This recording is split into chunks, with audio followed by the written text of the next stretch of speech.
신약성경 요한일서 2장 28절입니다. 자녀들아 이제 그의 안에 거하라. 이는 주께서 나타내신 바 되면 그가 강림하실 때에 우리로 담대함을 얻어 그 앞에서 부끄럽지 않게 하려 함이라. 아멘. 주님 품 안에 거하라 라는 제목으로 요한일서 2장 28절의 말씀을 통해서 우리에게 주시는 하나님의 은혜를 함께 나누겠습니다. 하나님의 자녀가 되었다라고 하는 것은 놀라운 특권입니다. 그리고 놀라운 은혜고 복입니다. 이 세상에 살아가는 사람들의 모습을 우리는 TV를 통해서, 뉴스를 통해서, 인터넷을 통해서 보게 됩니다.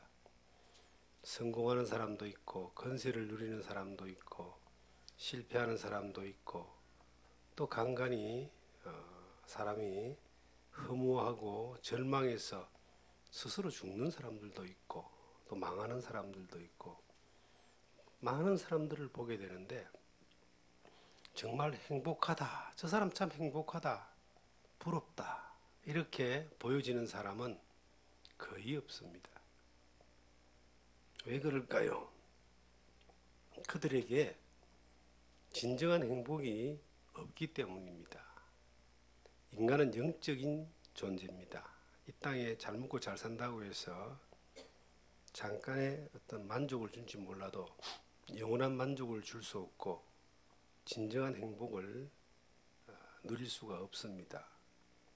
그러나 영원하신 하나님을 만날 때에 예수 그리스도를 통해서 하나님을 아버지로 만날 때에 이 영혼의 허전한 부분이 채워지고 그 영혼의 갈증이 채워지고 그 영혼의 만족함이 오게 되고 영원한 세계에 대한 확실한 약속을 얻게 될 때에 영생을 얻게 될 때에 진정한 만족이 오는 겁니다.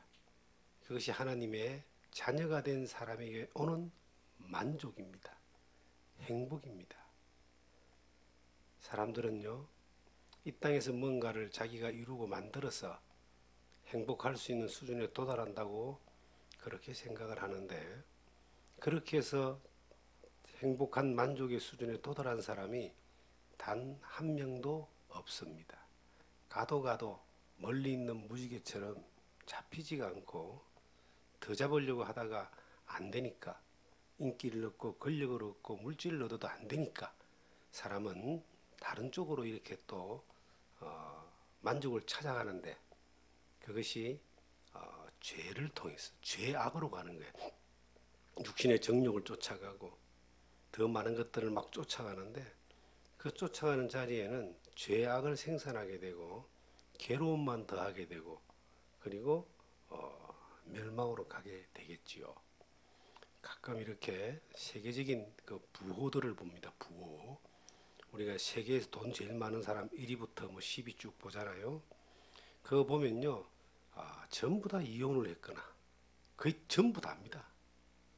세상에 영향력을 미치는 대부분의 사람들이 만족을 못하기 때문에 더 많은 만족을 쫓아가다가 어떤 부분에 성공을 했다 할지라도 어떤 부분에 허전함을 채우지 못하니까 자꾸 곁길로 나가는 거예요. 욕심대로 가다 보면은 그 끝이 보입니다. 악인의 끝은 멸망입니다. 죄인의 끝은 심판입니다. 하나님을 알지 못하는 사람의 끝은 죽음이 다가 아니라 죽음 이후에 영원한 심판이 있습니다. 사람들이 몸부림치고 그 허무한 데서 벗어나려고 하다 안 되는 사람들은 이제 마약과 같은 어떤 그 도파민이 생산되는 이런 것들을 쫓아갑니다. 마약, 도박. 그래도 안 됩니다. 그 허무함을 이기지 못합니다. 그래서 그러다가 인생이 끝나는 거예요.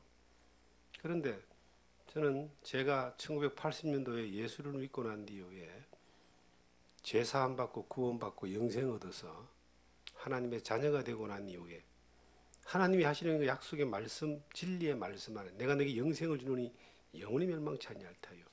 또 너희를 내 손에서 빼앗을 수가 없다는 그 예수님의 그 말씀, 그 영생의 약속에 대한 말씀과 영접하는 자 곧 그 이름을 믿는 자들에게는 하나님의 자녀가 되는 권세를 주었다는 그 요한복음 1장 12절의 그 놀라우신 주님의 그 말씀이 믿어지고 난 이후에 이 세상에서 부러울 것이 없는, 그리고 뭔가 더 가지고 싶은 것이 없는, 정말 그 하나님으로 말미암아 예수님의 그 피 흘림의 은혜로 말미암아 얻은받은 그 약속에 대한 만족함이 그때도 있었고 지금도 있습니다. 성경은 딱 한마디로 말하면 영생을 약속하는 거예요.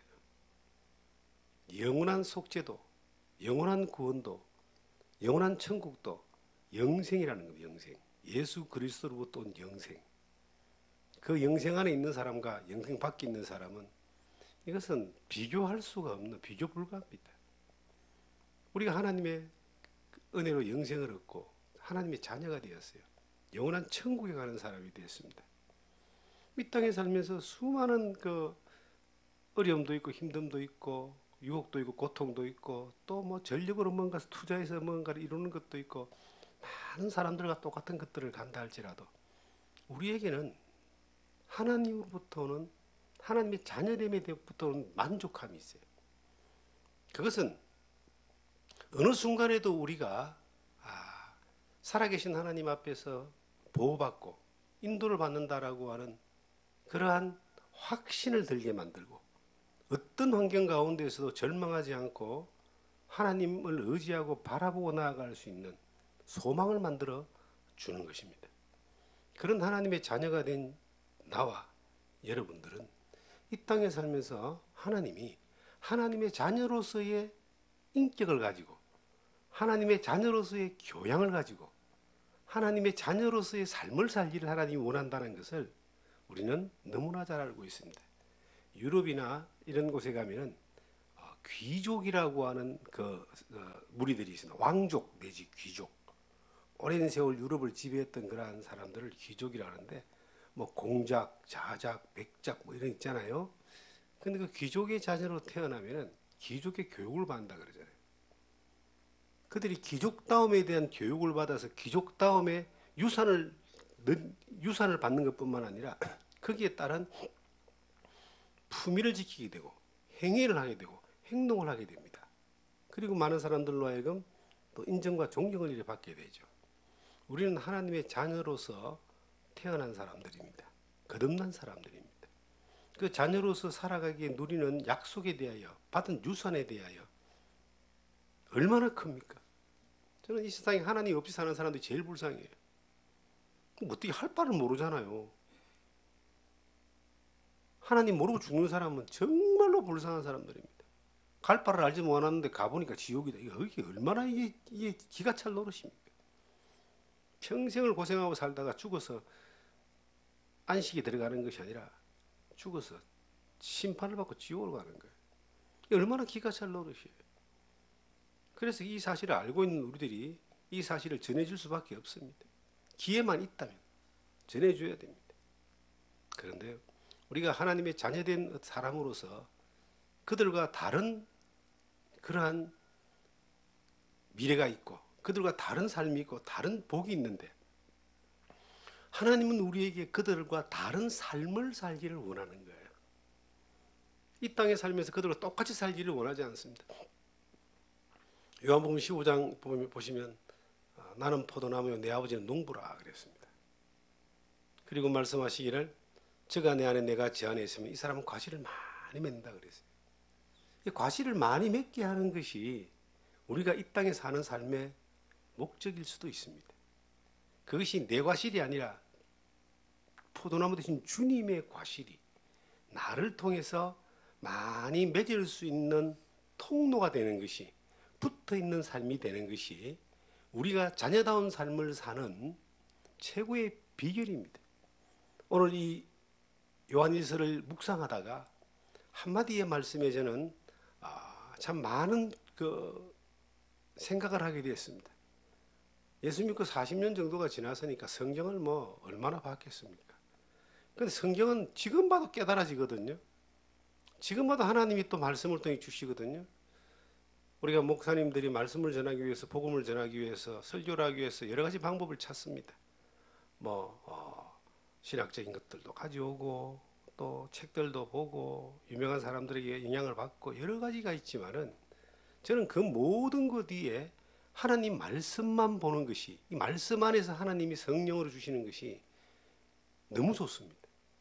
어떤 사람의 사상이나 경험을 갖다가 붙여서 내 것처럼 이렇게 이야기하거나 또 소개하는 것보다는 살아가는 삶 가운데서 살아계신 그 하나님 내 아버지가 하나님이 하신 말씀을 통해서 성령으로 말미암아 내 영을 일깨워서 이 말씀을 깨닫게 하시는 것들, 이걸 또 깨닫게 된 것들을 정리하게 하시는, 정리하게 된 것들을 전하게 하시는 것이 얼마나 감사한지 몰라요.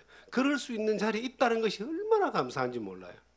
어떤 사물을 보든지 어떤 사건을 만나든지 어떤 사람과 또 대화를 하든지 어떤 환경에 들어갔을 때 그 환경들이, 그 모든 것들이 하나님의 말씀으로 해석되어지고 정리되어지고 그리고 또한 교훈되어지며 증거되어진다는 자체가 얼마나 감사한지 몰라요. 하나님의 자녀이기 때문에, 깨어있는 영이기 때문에 이것이 가능한 것이겠죠. 오늘 이 말씀을 통해서 깨달아지는, 정말 깊이 묵상되어지는 말씀이 그 후반절에 보시면 그가 강림하실 때에 우리가 담대함을 얻어 그 앞에 부끄럽지 않게 하려 함이라, 이 말씀입니다. 주님이 어느 날 오십니다. 우리가 주님 앞에 갑니다. 이거는 절대 불면의 진리입니다. 주님의 재림은 내일 태양이 뜨는 것보다 더 확실한 확률이에요. 100%의 확률입니다. 그런데 언제 오실지 모릅니다. 근데 반드시 주님이 오십니다. 우리가 주님 앞에 먼저 갈 확률이 더 많겠지만 어느 날 분명히 주님이 우리를 데리러 오십니다. 우리는 영원하신 그 주님 앞에서 부활된 모습으로 서게 됩니다. 주님 앞에 선다는 거예요. 그게 언제인지 모르지만 우리가 볼 때는 뭐 1000년도 길고 2000년도 길지만 하나님의 시간표는 1000년이 하루 같고 하루가 1000년 같은 거예요. 눈 깜짝할 사이에 그날이 우리에게 오게 될 겁니다. 우리 인생이 긴 것 같잖아요. 오래 살은 것 같잖아요. 눈 깜짝할 사이 60이 됐습니다. 지나온 시간이 금방 지나온 것 같은데 추억을 더듬어 가면은 뭐 한참 된 것 같기도 한데 돌이켜보면 금방 온 거예요. 아마 주님 앞에 섰을 때도 그보다 더 금방 찰나, 잠시 잠깐이면 오실리가 오시리니 지체하지 아니하리라. 잠시 잠깐의 찰나가 우리가 살았던 인생의 전 시간을 그 찰나에 다 담아놨을 수도 있습니다. 근데 우리가 그날 이제 주님 앞에 서는 거예요. 주님 앞에 딱 서게 되는데 부끄럽지 않게 하기 위해다. 그럼 부끄럽지 않게 하기 위해서, 우리가 주님 앞에 부끄러운 모습으로 서지 않게 하기 위해서 그 주님이 우리에게 방법을 알려주셨다는 거예요. 어떻게 하면 주님 앞에 부끄럽지 않게 설 수 있을까요? 부끄러움이 뭡니까? 저는 학교를 다닐 때 부끄러운 일을 많이 당했습니다. 그 부끄러운 일이 뭐냐면 어릴 날 참 못 살았어요. 아버님이 별로 이래 능력이 없으시고 사업에 실패를 여러 번 하시고 난 이후에 술로 새 세월을 보냈습니다. 어머니가 이제 가정을 꾸려나가는 그런 참 어려운 지경에 살았습니다. 도시, 그것도 부산이라는 도시 빈민으로. 그런데 학교 가기가 정말 부끄러운 거예요. 공부를 못해서 부끄러운 것이 아니라 그때는 그 육성회비라고 하는 그 회비를 한 달에 얼마, 돈도 450원인가 뭐 그랬던 것 같아요. 제 기억으로는 그것도 차등이 돼요. 600원, 450원, 300원 그랬는 것 같아요. 그런데 그 좀 가난한 집에 속한 사람들은 300원도 내고 450원도 내는 그런 건데 그걸 한 달에 한 번씩 갖다 내야 되는데 그걸 못 내는 거예요. 그걸 안 주는 거야. 그러면요 정말 부끄러운 게 뭐냐면은 공부 시간에 육성회비 안 내니 일어서 그래가지고 뒤에 서가 있으라 그럽니다. 처음에는. 처음에 가서 뒤에 서가 있으면 두 번째는 이제 그래도 안 나왔다. 복도에 가서 꿇어 앉아 있으라 그럽니다. 돈 안 낸 게 그게 학생의 죄입니까? 근데 그렇게 부끄러워요. 그 다음에 세 번째는 뭐냐면은 이제 그 기한이 딱 선생님들도 뭐 기한을 정해준 걸 이제 받아내야 되는 목표가 있겠죠? 공부 시간에 공부 안 시키고 쫓겨가는 거예요. 가서 받아온나. 공부 시간에 이제 집에 가야 되는 거야, 바다로. 근데 그러한 것들이 저는 굉장히 자존심이 상했었어요. 너무 부끄러운 거야. 그래서 나중에는 학교 다닐 때, 야, 이 쪽팔리고 부끄러운 일을 내가 또 한 번, 1년에 한 번도 아니고 매달 겪는다는 게 이게 너무 힘든 거예요. 그래서 제가 신문 배달을 하기 시작했습니다. 제가 신문 배달을 해서 학비를 안 밀리고 잘 냈어요. 근데 그 부끄러움이란 것은 왜 이 말씀을 드리냐면은 해야 될 일을 준비하지 않으면은 부끄러움을 당하는 거예요. 저는 한 달에 뭐 10발쯤 가면은 그 연례 행사처럼 원래 행사처럼 계속 그걸 당하니까 자존심도 상하고 부끄럽기도 하고 정말 요즘 말로 쪽팔리기도 하고 준비를 해버리면 떳떳하잖아요. 부끄러움을 당했, 정말 부끄러움을 당했던 적이 어린 날 경험이 있습니다. 근데 우리가 주님 앞에 섰을 때에 이런 부끄러움을 당한다는 거예요. 해야 될 일을 하지 않은 것 때문에, 준비해야 되는 것들을 준비하지 않았기 때문에 도리어 못한 것뿐만 아니라 사고까지 쳐버리면 이거는 뭐 엄청난 일이 벌어지죠. 예? 사고를 치면 이제 부모를 학교로 오라 그러는 거예요. 그 부모도 부끄럽겠죠. 우리가 주님 앞에 섰는데 평생을 이렇게 주 안에 살면서 은혜와 복을 누리고 살다가 어느 날 우리는 주님 앞에 서게 되는데 주님의 강림이 그날 어느 날 오게 되는데 아이 그 앞에 서는데 너무 부끄러워요. 고개를 들 수가 없어요. 그게 몰라서 부끄러운 게 아니라 부끄럽게 되지 않도록 하는 방법을 가르쳐 주셨는데도 그것을 무시해버리고 그것을 신경 쓰지 않고 그것에 깨어있지 않고 그렇게 살게 되면은 그날은 반드시 오는데 그 부끄러움의 날들이 그날부터 영혼까지 간다고 생각해 보세요. 영혼까지 간다고 생각해 보세요. 얼마나 이게 참 괴로운 일인가. 주님 앞에 섰을 때. 우리가 죄사함 받고 구원받아 하나님의 자녀된 거 얼마나 좋은지 모릅니다. 다 은혜잖아요. 한 일이 없잖아요. 십자가를 믿는 것밖에 없잖아요. 예수의 보혈의 능력밖에 없잖아요. 그런데 예수 믿고 난 후에 살아가는 삶이 또 한 번 계산되는 시간이 있다는 거예요. 그게 불못이나 지옥은 아니지만 부끄러움이 있습니다. 주님 앞에 섰을 때에 잘했다 칭찬받는 사람이 있어요. 잘했다 충성된 종아라고. 근데 그게 특별한 게 아니에요. 우리는 뭐 충성 봉사하고 막 바치고 섬기고 막 힘쓰고 애쓰고 선교하고 순교하고 이래야지 주님이 야 잘했다 충성된 종아 이렇게 생각할지 모르는데 그거는 상당히 주님의 의도를 오해하신 거예요. 모든 사람이 그렇게 살 수도 없고 모든 사람을 그렇게 살아라고도 말하지 않습니다. 특별한 은사가 있고 은혜가 있고 하나님의 부름이 있고 사명이 있는 사람들은 그 사명에 따라 또 충성하겠지만 그 모든 사람을 향하여 주님이 부끄러움을 당하지 않게끔 하기 위한 주님의 정말 특단의 조치가 있다는 거예요. 그 조치가 이 성경 안에 있고 하나님의 복음 안에 있는 겁니다. 성경의 28절부터 보시면 다시 보시면 자녀들아 이제 그의 안에 거하라. 이는 주께서 나타나신 바 되면 그가 강림하실 때에 우리로 담대함을 얻어 그 앞에 부끄럽지 않게 하려 함이라. 그 안에 거하는 겁니다, 여러분. 단 게 없잖아요. 그 안에 거하라. 나는 포도나무요 너희는 가지니 저가 내 안에 내가 저 안에 있으면 이 사람은 과실을 많이 맺는다 그랬어요. 이 얼마나 놀라운 진리입니까?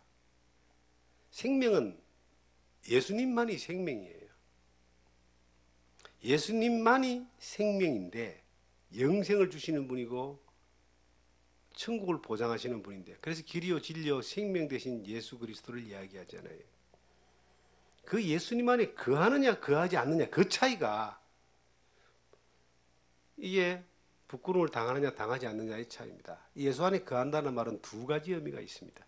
첫째는 주 안에 있는 나에게 딴 근심이 있으랴 죄와 고통 가운데 있다가 예수 안으로 옮겨지는, 십자가를 믿고 구원받는 것을 첫 번째 예수 안에 거한다라고 하는 겁니다. 그러면 예수 안에 거해진 사람에게 두 번째 의미가 있다는 거예요. 두 번째 의미는 예수 안에 거해진 그 사람이 포도나무에 붙어 있는 겁니다. 떨어져 나가지 않고. 포도나무에 붙어 있는 것이 부끄러움을 당하지 않는 가장 확실한 방법이다. 이게 어려운 게 아니고 쉬운 건데 사람들이 잘 못하는 거예요. 주님에게 그냥 주님 품 안에 붙어 있는 거예요. 내가 생명을 생산할 수 있는 존재가 아닙니다. 예수님만이 생명을 생산할 수 있는 존재예요. 예수님에게 붙어 있으면 그 예수님이 나를 통해서, 나를 사용해서 생명을 생산하는 도구로 사용할 수가 있습니다. 근데 붙어 있지 않으면은 죽었다 깨어나도 어떤 일이 벌어져도 생명을 못 살립니다. 예수 그리스도 외에는 천하 만민에게 구원을 얻을 만한 다른 이름을 주신 일이 없다 그랬어요.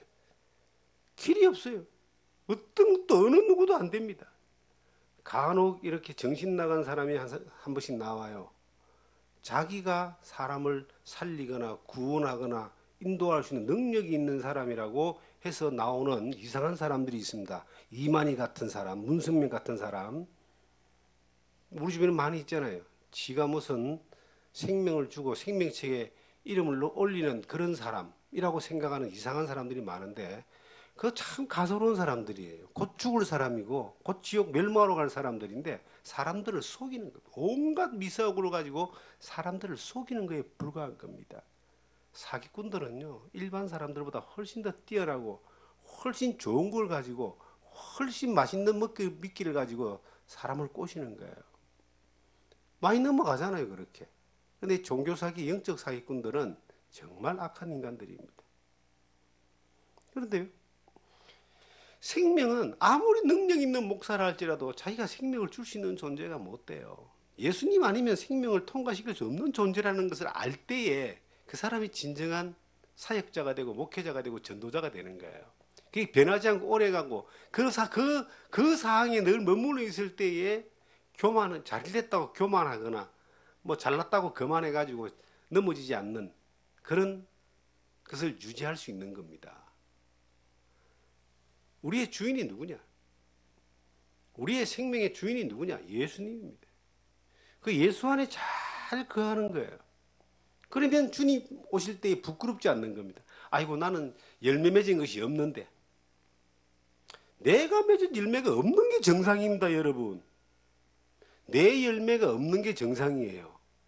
내 열매가 많은 사람이 문제가 생기는 거예요. 내 거라고 생각하는 것이 많을수록 문제가 많은 겁니다. 내 열매가 없는 게 정상입니다. 예수님 열매만 있으면 되는 거예요. 포도나무의 나무에 따라서 열매가 맺힙니다. 가시나무는 가시가 맺히죠. 포도나무는 포도가 맺히는 거예요. 주님의 나무에 내가 붙어만 있으면 포도가 주님의 열매가 맺히는 겁니다. 그 주님의 열매가 맺히는 거기에 딱 거하고 있는 이것이 주님 앞에 있었을 때에 부끄러움을 당하지 않는 비결이라고 성경은 딱 말해놨습니다. 우리는 때로는 열정이 너무 많아가지고 자기가 뭔가 하나님의 일을 만들어내고 이루어내고 하겠다는 그러한 사명감이 투철할 때가 있습니다. 저 또한 젊은 날 그랬습니다. 저는 죽음이 두렵지 않았고요. 미래를 계산하지 않았습니다. 삶을, 내일이 없는 삶을 살았습니다. 복음만을 위하여, 영혼을 살리는 것만을 위해서. 이것이 전부 다였습니다. 그런데 세월이 지나면서 배웠습니다. 그보다 더 중요한 것은 주 안에 거하는 것이라는 것입니다. 내가 생산하고 만들어내는 그러한 열매를 주님이 기뻐하는 것이 아니라 정말 주님의 열매를 주님이 기뻐하시고 하나님이 기뻐하시는 거예요. 주님 닮은 열매, 주님의 생명이 나온 열매. 그게 뭐냐는 겁니다. 큰일을 이루어서 내 닮은 것을 만드는 것이 아니라 아무것도 하지 않아도 주님 안에 품에 붙어 있으면은 주님이 그것을 만들든지 뭐 반죽을 하든지 어쩌든지 간에 그 통로와 도구로 사용하셔서 주님 닮은 열매를 만드는 도구가 통로를 되게 하시는 겁니다. 이 서임 받는 거라는 거예요. 주 안에 이렇게 있다 보면은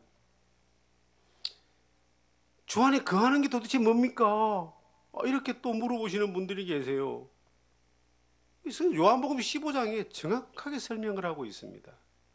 요한복음 15장 한번 가보겠습니다.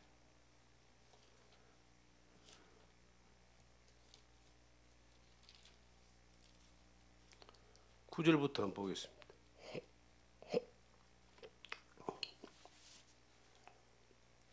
아버지께서 나를 사랑하신 것 같이 나도 너희를 사랑하였으니 나의 사랑 안에 거하라. 내 아버지의 계명을 지켜 그의 사랑 안에 거하는 같이 너희도 내 계명을 지키면 내 사랑 안에 거하리라. 내가 이것을 너희에게 이르면 내 기쁨이 너희 안에 있어 너희 기쁨을 충만하게 하람이라. 저는 이 세 절의 단어가 정답이고 해답이라고 봅니다. 주님의 사랑 안에 거하는 거예요. 그 사랑 안에 거하는 거예요. 사랑 안에. 사랑 안에 거한다는 말은 첫째는 예수 그리스도의 십자가의 복음이 사랑이죠. 하나님이 세상을 이처럼 사랑하사 독생자를 주셨으니 이는 저를 믿는 자마다 멸망치 않고 영생을 얻게 한다. 그 사랑을 우리가 받았잖아요.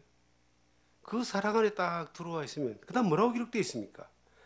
내 아버지의 계명을 지켜 그의 사랑 안에 거하는 같이 너희도 내 계명을 지키면 내 사랑 안에 거하는 것이다.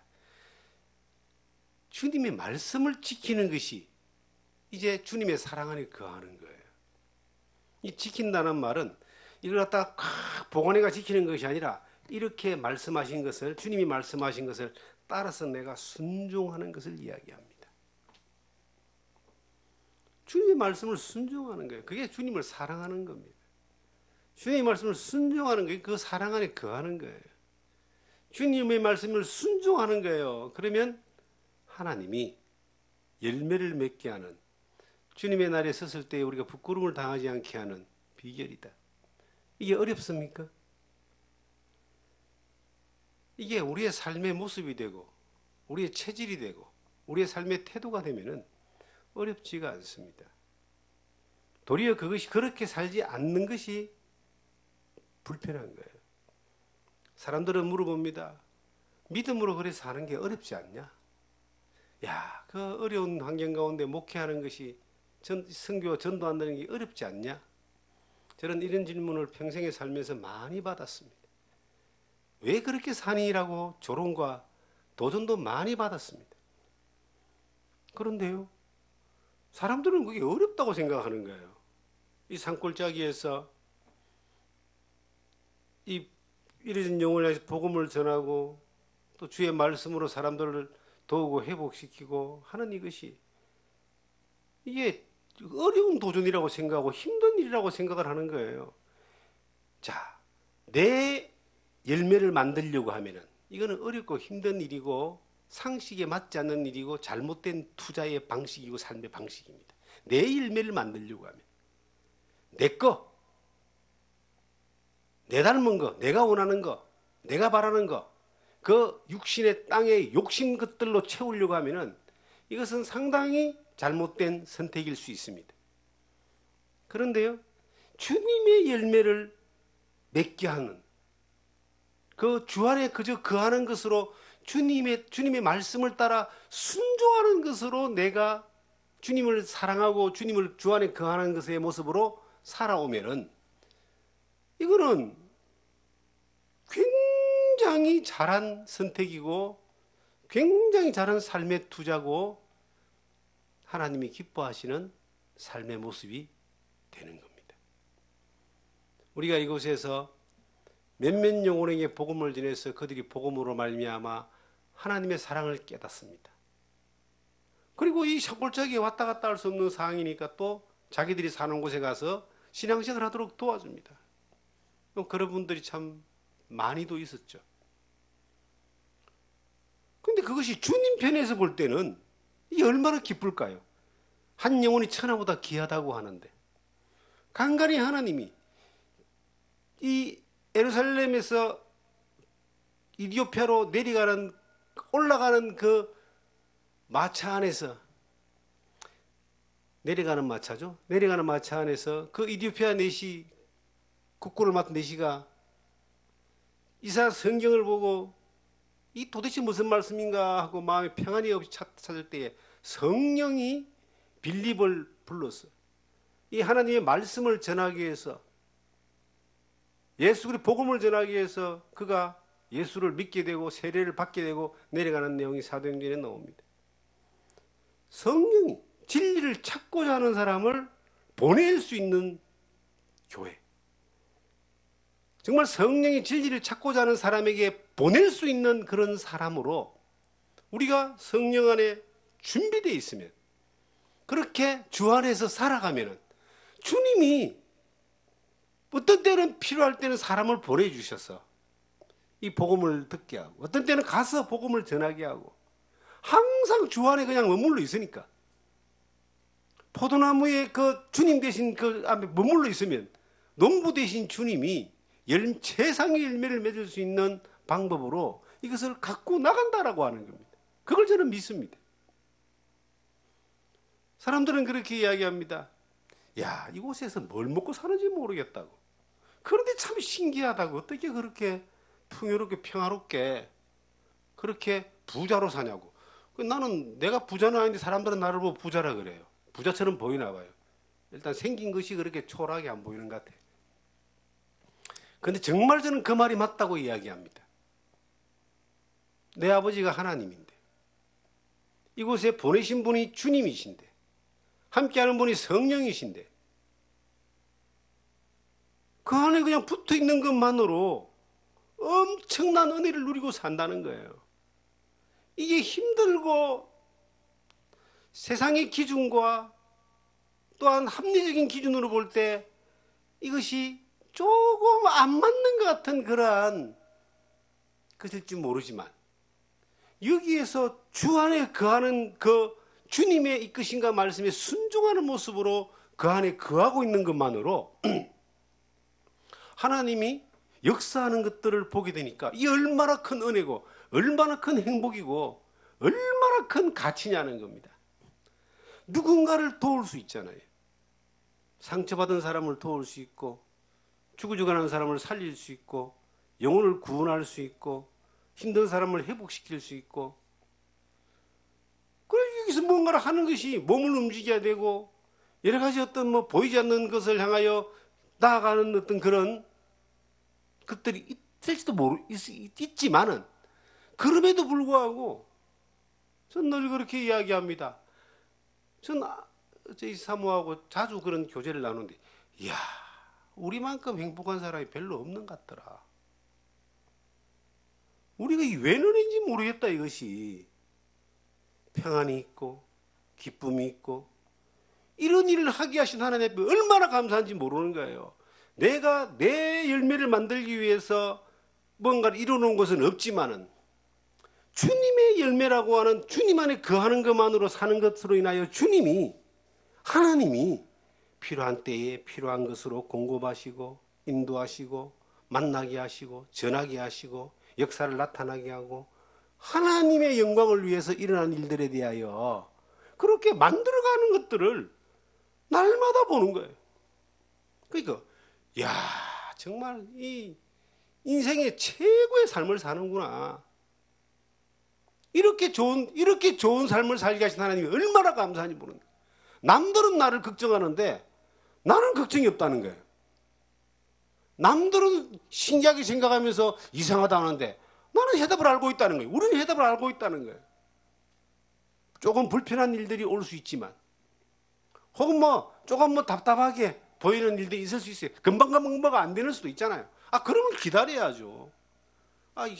포도나무에서 열매가 맺어지는 시기가, 그건 날씨가 정하고 농부가 정하는 거지, 이게 나무가 포도나무에 붙어 있는 내가 정하는 게 아니잖아요. 그냥 그러면 기다려보고, 또 열심히 활동해야 되는, 활발해야 되는 그런 때는 또 열심히 또 주어진 일에 또 그렇게 하고, 그렇지 않을 때는 가만히 이렇게 있어 보는 겁니다. 나무가 겨울에는 잠을 잔다 그러잖아요. 나무가 겨울에 잠을 잘 자야지 봄에 건강하게 이렇게 싹을 내고 또 잎을 내고 열매를 맺는 거예요. 그 시기가 하나님이 정하는 겁니다. 우리의 살아가는 삶 가운데서 그저 포도나무 되신 주님에게 거하면 어떤 일이 벌어지느냐? 저는 11절의 말씀을 참 35년 전부터 외웠는데 지금도 외워요. 뭐라고 기록되어 있습니까? 내가 이것을 얘기하면 너에게 기쁨을 주기 위해서다. 이게 우리 하나님이 기쁘면 그 기쁨이 내게도 기쁜 거예요. 하나님이 거하라, 내 안에 거하라라고 하신 이유가 뭐냐면 너에게 기쁨을 주기 위해서. 진정한 기쁨은 거기서 오는 것인데 그거 하나 좀 해봐라. 말씀을 따라 순종하는 것이 주님 안에 거하는 것인데 주님이 주인 되신 것을 믿고 인정하며 그 품에 거하는 것이 가장 칭찬받는 일인데 주님의 강림하실 때 부끄러움을 당하지 않는 가장 확실한 방법인데 그렇게 있으면은 너희가 기쁜 거야. 목회하는 것이 어렵다고들 이야기합니다. 전도하고 선교하는 게 어렵다고 이야기합니다. 어려움이 있죠. 영적 전쟁인데. 그런데요, 어려움이 슬픈 게 아니에요. 절망이 아니에요. 어려움이 기쁜 겁니다. 주님이 하시는 것을 볼 수 있잖아요. 주님의 역사를 볼 수 있잖아요. 주님의 능력을 볼 수 있잖아요. 각자 자기가 처해 있는 환경이 다 다를 수가 있습니다. 그런데 저는 확신하는 게 있어요. 하나님이 나와 함께 하신다. 내가 주님과 함께 한다. 주님 안에 있다. 살아계신 하나님이 함께 하시는 그 안에 있기 때문에 어떨 때는 이루어질 수 없을 것 같은 기도를 하기도 합니다. 물론 그 기도가 긴 세월하는 기도는 영혼을 살리고 영혼에게 복음을 전하는 대상을 향해서 기도를 합니다. 30년, 35년 기도했는데 안 보일 때, 도대체 이게 안 보일 때가 있어요. 그런데 하나님이 역사하시면 그것이 이루어지더라니까요. 30년 기도하니까 이루어지고 35년 기도했는데 이루어지고 영혼이 정말 저런 사람은 예수를 믿을래 믿을 수 없는 사람인데 어느 날 믿어지는 역사 하나님 환경과 여건을 만들어서 이루어주는 것들도 보는 거예요. 하나님은 그냥 있으면 돼. 붙어 있으면 돼. 방향이 틀리지 않고 주님의 뜻에 연합된 삶으로 그냥 붙어 있으면 되는 거예요. 그 안에 붙어 있으면은 주님이 때에 맞을 때에 나를 통해서 하나님의 역사를 하게 하는 거예요. 주님의 열매를 맺게 하는 거예요. 저는 이곳에 이래 있으면서 굉장히 긍정적이고 감사한 것들을 많이 느낍니다. 사람들이 어쨌든 하나님이 보내주어서 만나게 해주신다는 거예요. 또 어떤 때는 또 가게 한다는 거예요. 그래 만나든 가든 간에 내가 그리스도 안에 주님의 품 안에 있으면 그 사랑 안에 거하고 있으면 주님이 그 사람을 통해서 자기 일을 하시는 이러한 것들을 모든 환경과 모든 여건과 모든 상황 가운데서 그것을 보게 하신다는 거예요. 사소한 것 하나까지도 세밀하게 하나님이 일하시는 것을 보게 됩니다. 그러니까 늘 자세와 태도가 어디에 가든 누구를 만나든 누구를 영접하든 누구를 전하든 하나님 앞에 하는 거야. 왜? 그 주님 안에서 농부 되신 주님이 일하시는 자리에 나를 갖다가 이렇게 사용하시니까 항상 깨어있어 하나님 앞에서 하는 거예요. 근데 그것이 부담스럽고 힘들고 고통스러운 것이 아니고 즐겁고 감사하고 기쁘고 편안한 거예요. 어떤 것이든 하나님이 할 수 있다고 하기를 원하시니까 그 나를 갖다 놔놨기 때문에 그냥 순종만 하면은 시키는 대로만 하면은 역사는 하나님이 하시더라. 그 역사를 평생 보고 살았으니까요. 앞으로 남은 평생도 그렇게 살기를 원합니다. 여러분과 저는 주님 앞에 섰을 때 부끄러움을 당치 않는 사람이기를 원합니다. 이것은 어려운 게 아닙니다. 내가 이미 믿음 받은 나의 주님 안에 거하는 거예요. 내가 이미 믿음 받은 하나님의 말씀에 순종하는 겁니다. 내가 이미 믿음 받은 하나님과의 관계 가운데서 내가 그 안에 있는 거예요. 내가 특별한 일을 못한다 할지라도 지금 내게 주신 그 자리가 있잖아요. 지금 내가 서 있는 환경이 있잖아요. 그 안에 그냥 거하는 겁니다. 뭔가를 했다라고 하는 거. 물론 지나온 추억 가운데서 뭐 경험들이 많겠지만은 내가 한 게 아무것도 없어요. 내가 뭔가를 내 닮은 열매를 만들었다면 그거는 잘못된 열매인 거예요. 그게 한 게 아무것도 없는 게 정상이죠. 뭐 포도나무가 다 하지 뭘 그 붙어 있는 그 포도나무에 붙어 있는 가지 겨우 붙어 있어서 기쁨을 누리는 가지가 뭘 했겠어요? 행동 하나님이 다 했지 뭘 했겠어요? 그냥 그 안에 다 거하는 거. 그거 하나만 잘하고 있으면은 주님의 열매를 생산하는 데에 끊임없는 통로로 쓰는 거예요. 평생 기도의 제목이 저는 평생 기도의 제목이 있습니다. 한 번도 바뀌지 않은 기도의 제목이 있습니다. 주님 안에서 하나님의 일에 평생 쓰임받다 주님 앞에 가기를 원하는 그 기도 제목에 해답을 찾은 거예요. 어느 날. 그렇게 살 수 있는 것은 내가 뭔가를 놀라운 걸 이루고 만들고 수준을 높이는 것이 아니라 그저 주 안에 거하는 거구나. 요한복음 15장 그 5절의 그 말씀이 어느 날 그것이 깨달아지고 거기에 믿어지고 순종되어지고 거기에서 나타난 역사들을 보게 되니까 어떤 환경에 어떤 일들이 일어나고 어떤 모습이든 간에 평안함이 있는 거예요. 그리고 어디 가든 간에 주님의 일하심의 통로로 사용되는 그러한 담대함이 있고 역사를 보게 되는 또 은혜가 있는 거예요. 누리는 또 은혜가 있는 겁니다. 그러한 은혜들을 우리가 함께 누리면서 이 땅에서 뭐 한 것 때문에 자랑하는 거 아니고 아닌 것 때문에 실망할 것도 없고 그냥 주 안에 어차피 나 같은 존재를 사랑하시고 구원하신 주님이 나를 품에 안아가지고 탁 안고 있는데 그 안에 그냥 거하면서 주님을 사랑하고 주님의 말씀에 순종하고 주님의 일에 쓰임받는 통로로 그렇게 은혜 가운데 살다가 우리가 주님 강림하실 때 부끄러움을 당하지 않는 모습으로 서는 여러분과 제가 되기를 주님의 이름으로 부탁드립니다.